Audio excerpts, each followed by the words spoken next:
Can you guys hear me okay? Let's give Christine one more round of applause, guys. That was awesome. I mean, honestly, I hope you realize what opportunity you just partook of, the wealth of knowledge that you just had the chance to witness. Amazing.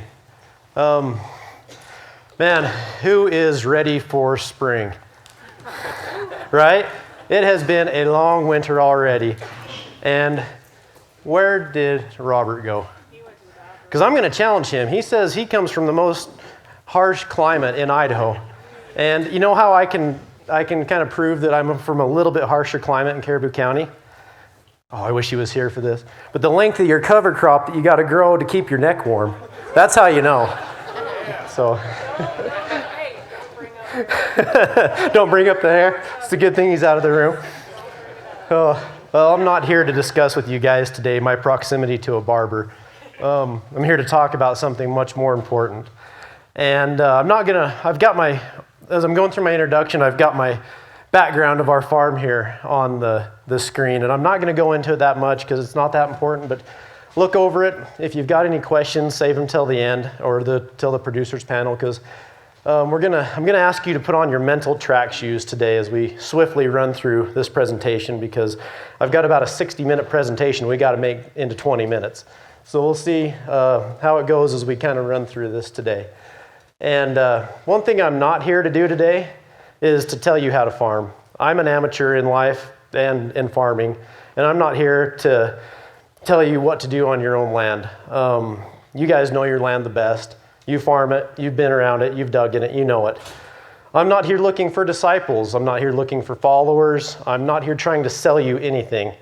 I'm just basically here today to share some ideas with you. And hopefully, some of the ideas I share with you can inspire you to try something new on your own farm. And real quick, who can kind of explain inspiration?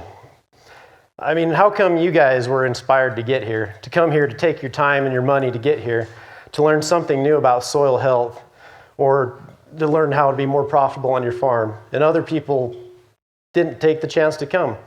Other people passed it by. They decided to stay home. How come you guys took the time to do that? I don't know. Other people decided it wasn't worth it, I guess, and they're just going to sit home and complain about the prices of markets, of commodities, of the weather. But I do thank you for your time to come here today. So, let's see, how do you advance this? Big green button, there we go. Okay, I'm here today to share ideas with you, like I said. And I think that as farmers, we come to a soil health meeting like this, thinking that we only know this much about soil health, and we need to learn this much more before we make a difference on our farm. And I don't think that's true. I think we come to these meetings really knowing this much about our own land, and maybe we only need this much more to get to that next level on our farms, to get to a more profitable state. And I like to compare it to the numbers on a combination lock. You know, we come to a soil health meeting already knowing 5 or 6 numbers. Maybe we only need one more to open the lock, to step through the door, and to make that difference on our farms. And I've got a lot of ideas. They all tie back into carbon in some way or another. And that's what it all comes down to. And there's no better man on the subject than carbon. And you just heard from one of the carbon experts here just a few minutes ago. So there's a lot of good resources we have on carbon. In my opinion, Jay Fear is one of the experts on carbon, and he's been in southeastern Idaho a number of times over the last few years. And we had the opportunity to have him on our farm twice in the past 2 years. And one thing, I was a little worried about something I was doing at the time, whether I was making a difference or wasting my time. And a couple of quotes that he said to me really hit home. And one of them, he said, "Dan, I don't care what you call it, if it's conventional, no-till, organic. If your system is gaining carbon, then it's a good system." And that really put my mind at ease, because a lot of times you wonder if you're just wasting your time and your resources and if any of this stuff really makes difference in the end. But in the end, if you're gaining carbon, it's not bad, it's good. And the other thing he said to me that really hit home, he said, if your soil has more carbon entering it than leaving it, your kids will probably farm your land. But if your soil has more carbon leaving it than entering it, then they probably won't. And that really struck home to me, because as I am letting you into my paradigm a little bit, the main focus is on my farm are carbon, profitability per acre, and having my children return to farm my land someday, if they so choose. And if Emery, Trey, and Grayson come back to my farm, I want them to have healthy soil. I want them to have a profitable farm to where they don't have to work off-farm jobs. They don't have to have a side business to keep their farm going. And so that's kind of where my paradigm lies. Oops. Okay, so what are some of my ideas?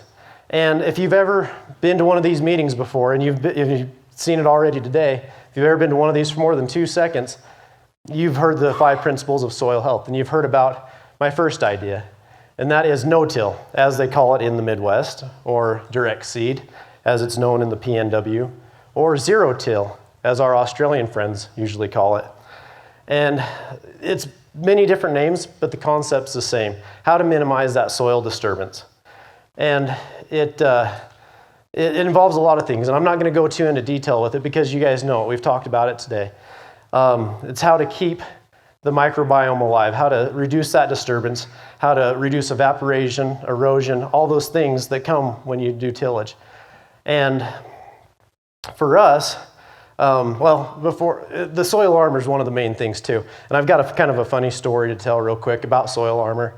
About 4 or 5 years ago, I was at one of these presentations down in Tremont, Utah, and I was sitting right here on the front row, and I was just into it, just taking notes like crazy.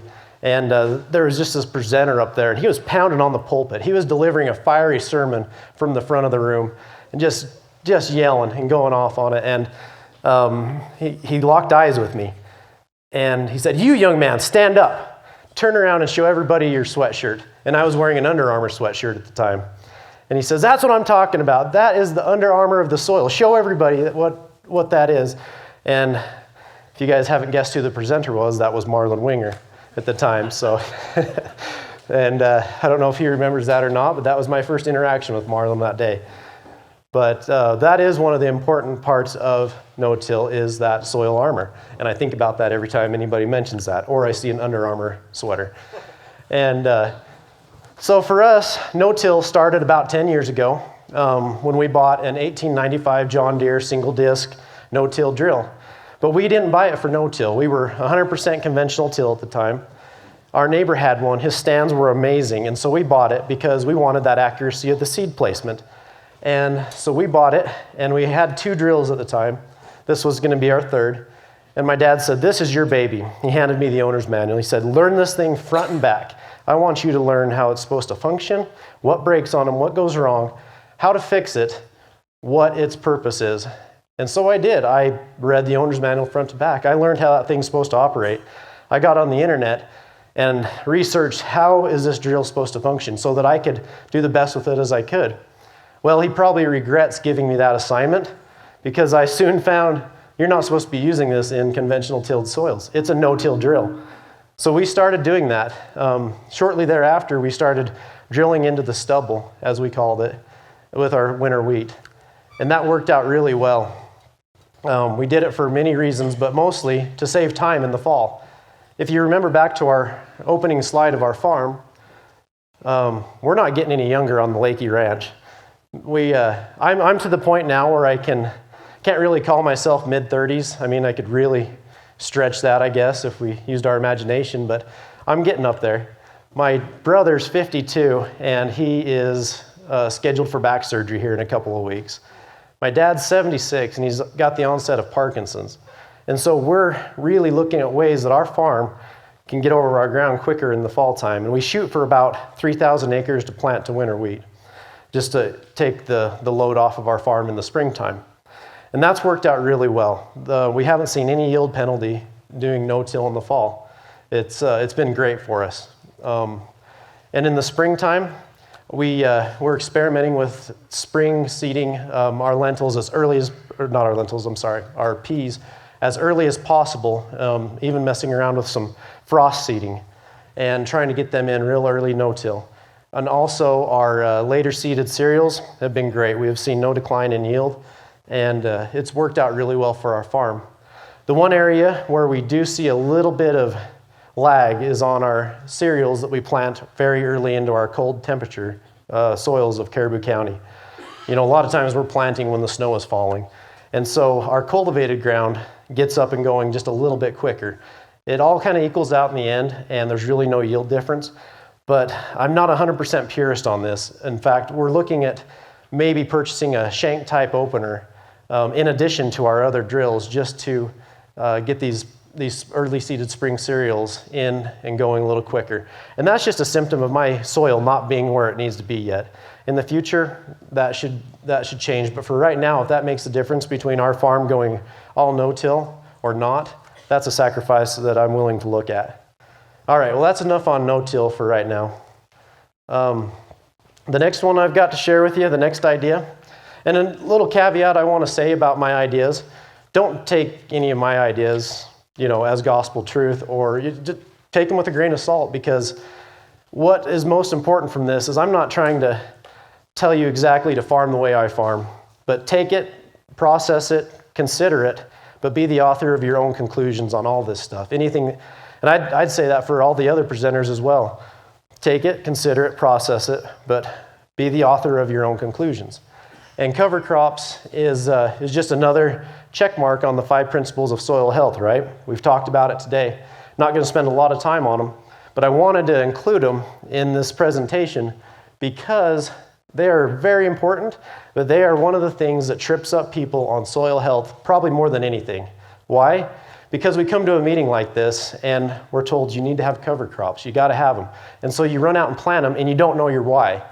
They're great, but you need to know why you're planting them. You need to have a goal in mind and an idea of something you're trying to accomplish when you plant a cover crop, whether that be the soil armor, right, Marlon? Yes, sir. If you're trying to break compaction layers, if you're trying to add biological diversity, if you're trying to fix N with a legume, all these different goals you need to have in mind, because I think if you just plant them to plant them because your neighbor did it, or the NRCS said it was a good idea, or that you had a neighbor that tried it and it worked out well, I think if you plant them without knowing your why, that it's not going to give you the result that you really want. Because cover crops aren't perfect. You're going to have failures. You're going to have dry years. You're going to have years where they use a lot of moisture. You're going to have years where it's a failure. But it's not a year long, it's not a 1-year thing. It's a long-term investment, and for that you need to have a goal in mind to make it through the tough years. Just real quick, one of the good goals we've accomplished with cover crops on our place was the elimination of summer fallow. We used to set aside several hundred acres a year for summer fallow, and we put in full season cover crops to take away that fallow. And we were keeping the living root in the ground all year long. We were saving, at the time we were cultivating, and so we were saving 4 or 5 trips over the field with the cultivator, and that worked out really well. That was on rented ground, and they had cattle, and they turned their cattle in at the end of the season and grazed it, and it worked out great. We have since went to adding a fall seeded cover crop to our mix behind our malt barley on our pivots. And so the day we harvest our malt barley with the combines, we'll pull in there with the drill and just follow the combines through the field and plant a fall seeded cover crop mix, and we can water it up if we need to. And in our climate, we don't get the growth that would be super impressive that I would want to put on a slide. It's not huge, but we do get quite a bit of diversity by doing this, and we get a living root. We keep the soil armor for all winter long, and it's been a benefit to us, and we're going to keep doing it. Okay, my next idea that I have, crop rotation and diversity.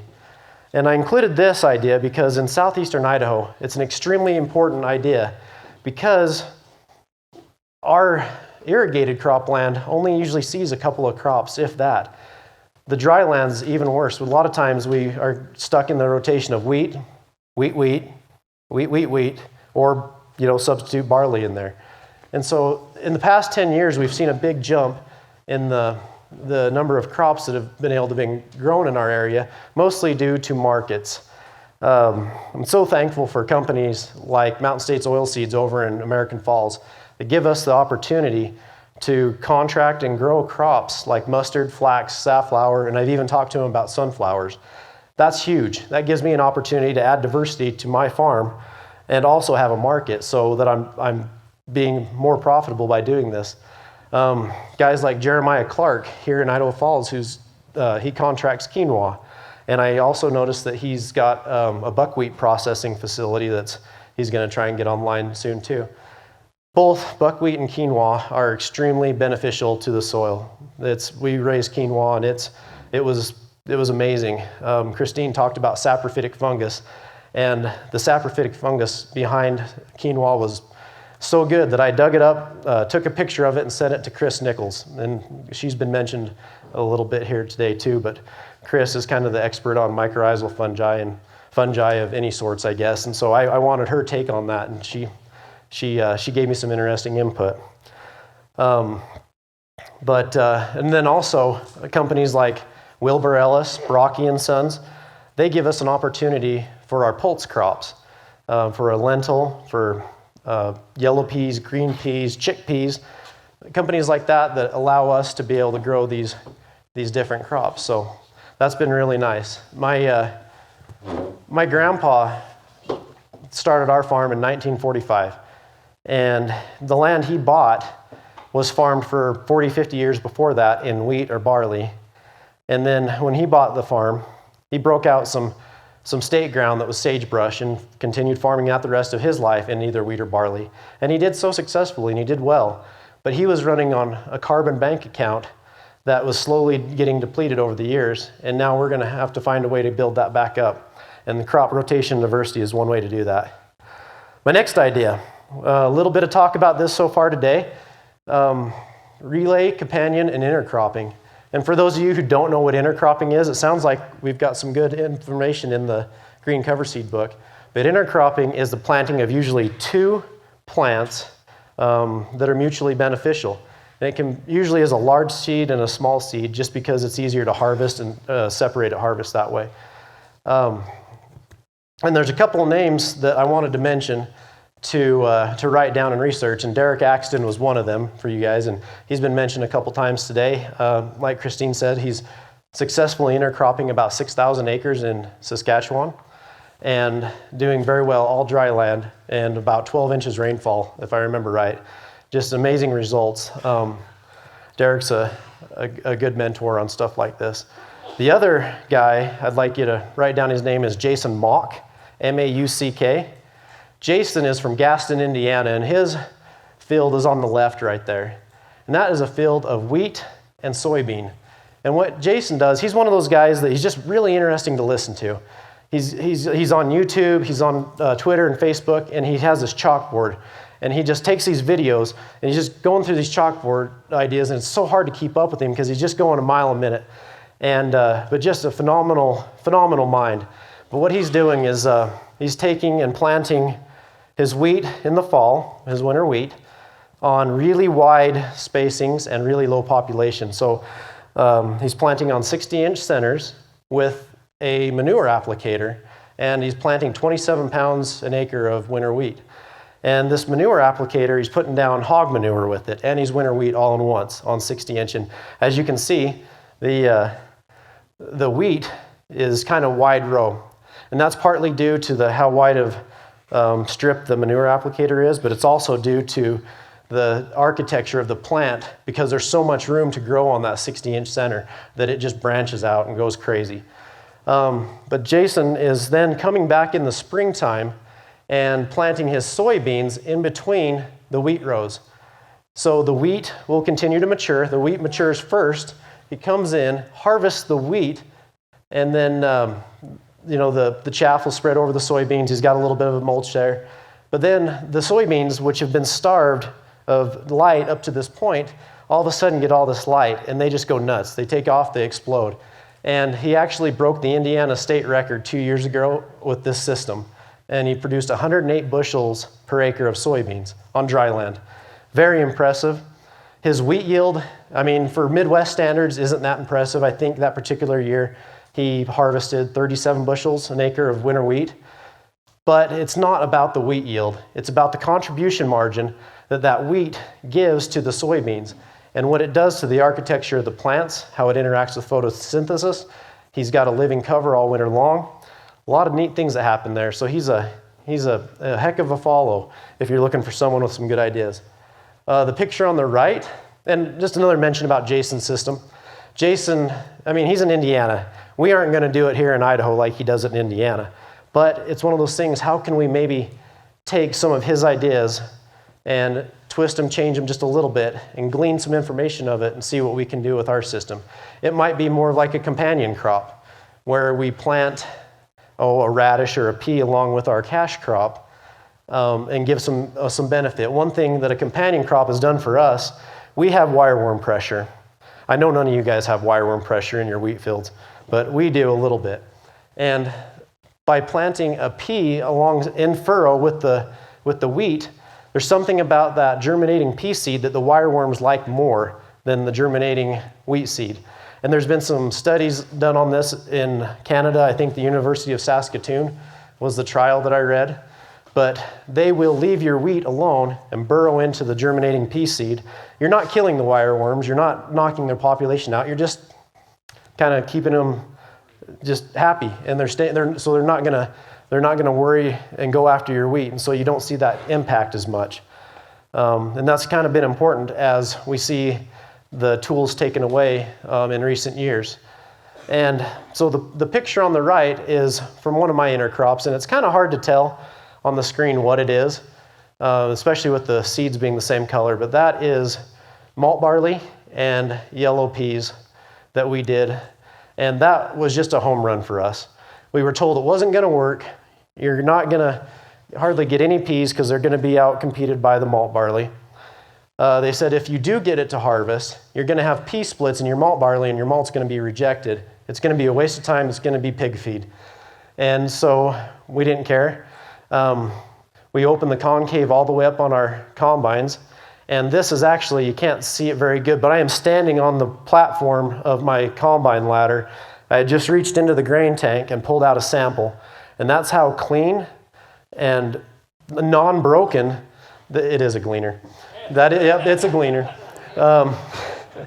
That's what it looks like. And mostly I opened up the concave so it wouldn't go all out the back, right? Just kidding. But if you could see that a little closer, you can see that the peas are not split. I'm not going to say there wasn't one or two here and there, but the peas, with the concave being open really far, the peas did all the thrashing on the malt barley. So not only were the peas staying intact, the malt barley, how much time do I got? 5 minutes. Okay. The peas did all the thrashing on the malt barley. And so when we had this, we separated some of it. The other we sold for cover crop mix. But the analysis we did on it, the malt barley was actually better malting quality. Our plumps were in the mid-90s, whereas the monocrop right beside it was in the high 80s. Our protein was right in the premium level. Everything was good about it. We really did hit a home run with that. We enjoyed it.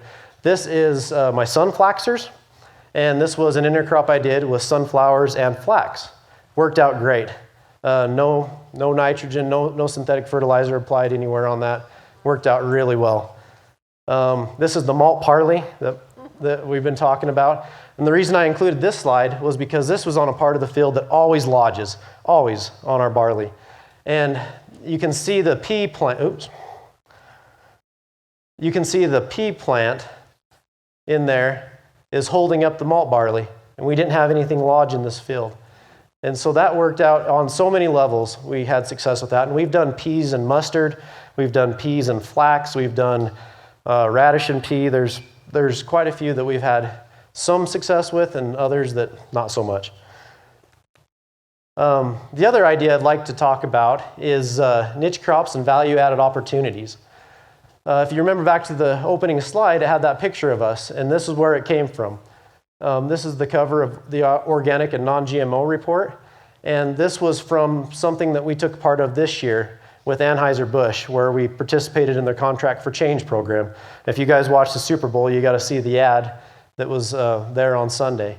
And we're not an organic operation, but we see the value of what that can bring on an added per acre basis. And it's something that I've talked with, I know we've got some Anheuser-Busch guys here today, and I've talked with them. I said, I have a problem with organic because I do not want to do more tillage on my farm.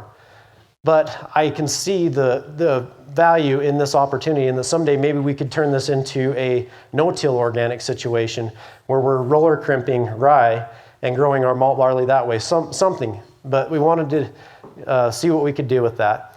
And it doesn't have to be organic. It can be small acreage niche crops like quinoa, like we talked about earlier. I don't know if Nathan Ashcraft is here in the audience, but he's up from this area and he raises ancient grains. That's another opportunity to look for. It could be a pumpkin patch that you take and dedicate 1 acre of your farm to a pumpkin patch. A U-pick garden. Just how can you maximize the revenue of an acre? And I think Robert talked about it earlier when, he used to think that the only way you could get more money on your farm was to buy more land and more acres. Well, that's not true. You can vertically integrate your enterprise and get more out of your acre than just 50 bushels of wheat. There's a lot of opportunities that you can have to maximize profit on your farm. All right.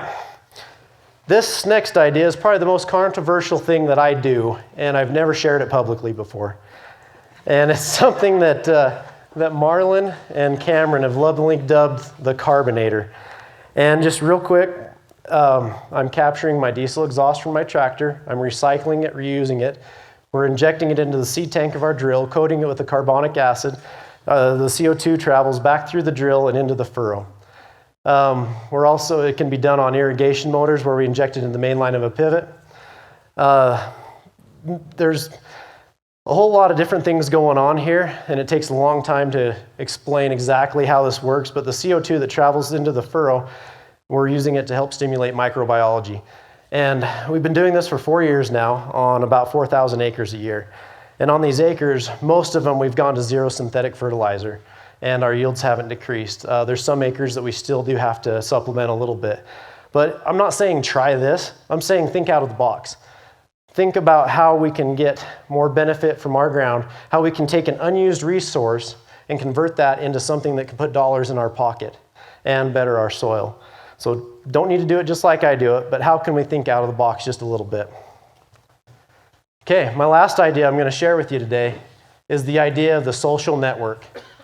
And for me in Caribou County, one thing that's been huge for us is soil health breakfast. We have a little group that we meet for breakfast, once or twice a month. We need to do it more often, but we'll meet and we'll talk about soil health related things. We'll talk about meetings that we want to attend. We will talk about issues, problems, anything new coming up in the soil health world.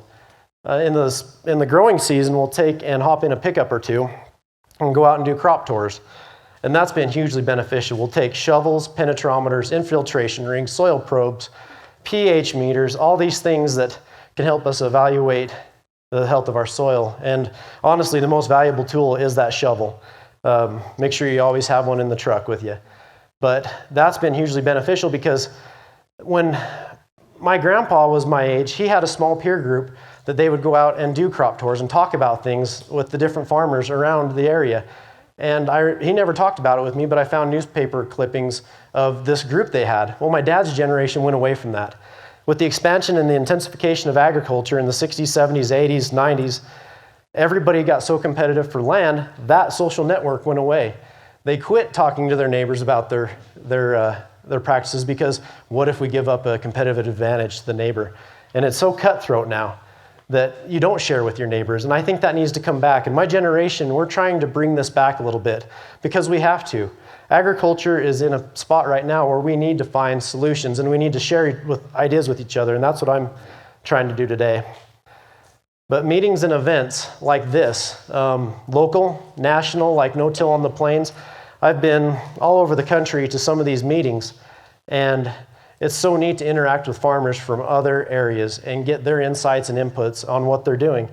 And no, you're not going to farm like somebody in England or someone in Arkansas, but they might have something of value that they can give to you that you can use to help your operation.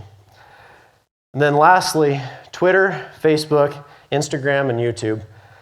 Valuable resources. A lot of times we look at these as just time wasters.